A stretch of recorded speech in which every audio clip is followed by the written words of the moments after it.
Welcome to today's Shipper Update. So joined again by Thomas Wasson. So we're going to get into it. So really kind of a soft week in terms of economic releases this week. I mean, we'll get our first look at Q1 GDP results or what those impacts were. And then we'll get the Consumer Confidence Index later this week. But really, we'll kind of, in this first Shipper Update, we'll kind of recap what we saw last week. So obviously, we get weekly initial jobless claims.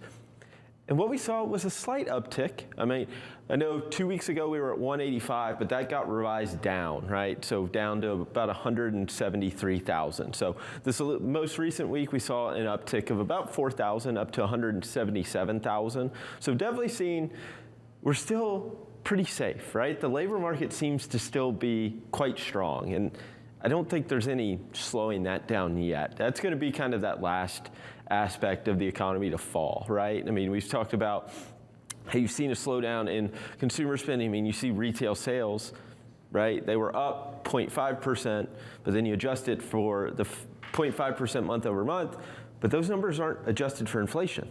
So then you start adjusting for inflation, which increased 1.2% month over month. Well, now you've got a decline year or month over month. Guess what? It's a slowdown.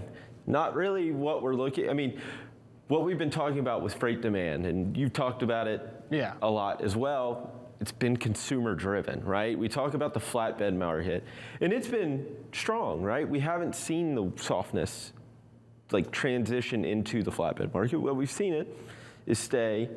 We've seen the industrial market start to pick up steam while the consumer market kind of slows down. And not really surprised when you think about how the Fed and the government's acted in spending money in the Treasury with stimulus packages and that. Well, those have gone away, right? So, yeah, I mean, you're taking money that had been given out, right?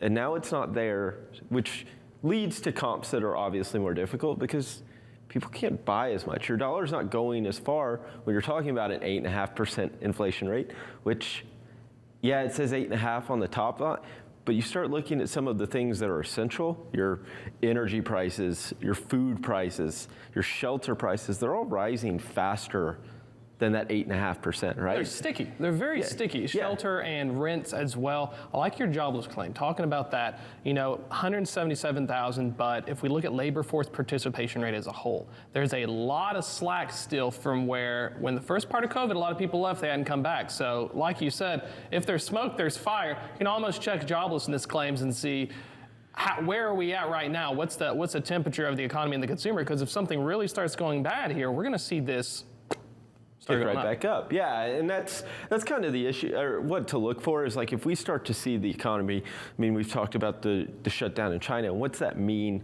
long term, right? I mean, we don't know how long it's going to impact China and how it's going to impact domestic supply chains when it gets here, but what's it do for other things like inflation and the like that we've saw kind of start, like it's this, just like the next 6 months are going to be quite interesting just in terms of what happens, right? You get the popcorn out. Yeah, but then you start looking into, like next week we'll get payroll, right? The jobs numbers. So we'll see how the labor market still continue to hold up in April, which has been really, I mean, we saw it start in March, right? This decline, right, of everything, the rapid acceleration in inflation numbers. Guess what? Well, now we're in April. What did it do in April, right? We've seen gas prices have been fairly sticky, right? They really haven't come down off their highs. So what does that mean for a consumer? Well, they'll start they're spending more there. It means they're not spending money on goods. And what we'll see actually this week, we get durable goods orders, right?